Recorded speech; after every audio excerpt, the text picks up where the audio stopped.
Well, I want to finish the ceiling so we can complete the project and get to the structure after that. But before we do that, just a quick point about the planning of the floors that we have. The floors that we have here are the same type, and so they're pretty much identical. So as you can see, we have a wall post here, which is pretty easy to make. Well, especially compared to the false ceiling that we already made. I've created the wall post in the family here, and as you can see, it looks like this. You should try to make the wall post yourself, not just use the family file that I've created, so that you can get to know the process and learn it so you can use it later on. So here, in order to make this, we have a plate here and then two rebars over here, which then we've connected to each other, and then we've loaded it in this family. As you can see in the view 1, here it is. And let's go to the front view. So here we have given a parameter to it. It's named H, and the wall post can be moved using H. And then let me change the view, and this part is locked to this part under here. And then we have these rebars that we have in the middle, and we have already made this rebar in the family as well. It's a sort of a simple process. It's just a simple sweep or extrusion. But the only important thing is that here we have the L parameter or length. And the important thing about this L is, let me show you, the length that we have here, it needs to be the same as the gap that we have between the two surfaces connecting the either side of the rebar.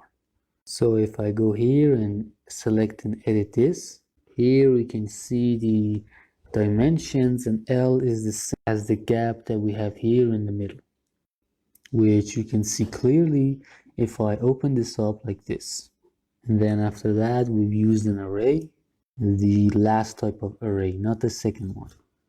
And then we've selected the real number that we have here, created a parameter for that, and then we've given a formula to the parameter.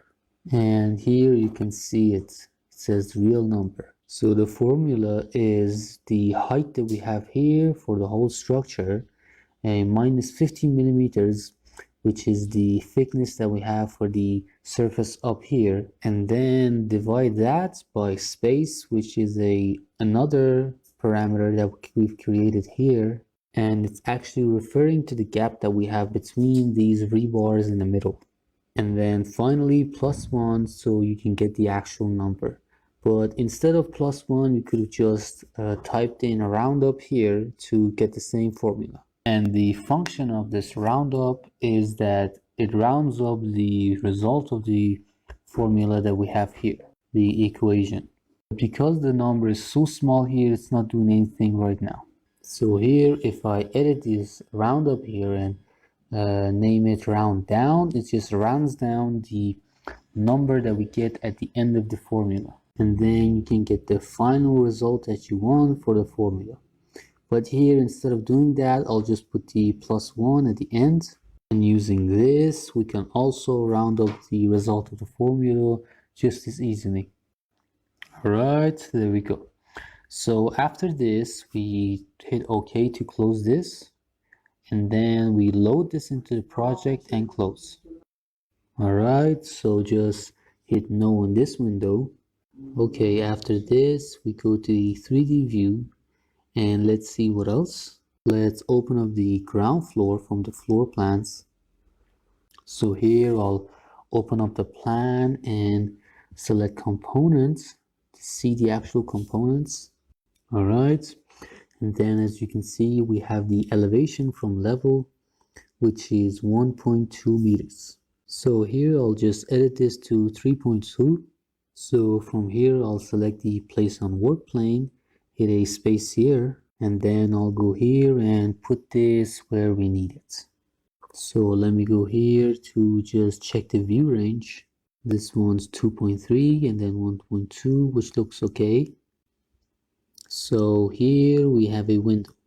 Let me go here and click on components and then select place on work plane. Alright, here for the dimensions we have 8. Let's edit this to 3.2.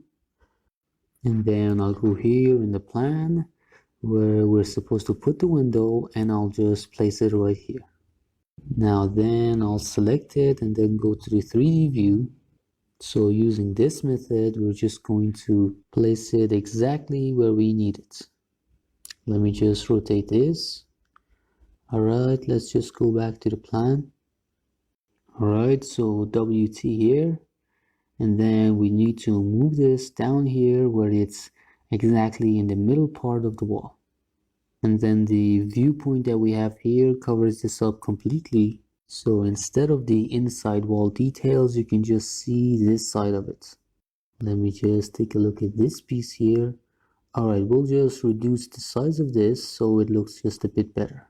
So just like the process that we've learned, I'll finish up the false ceilings and then the wall posts, and then copy the floors, and then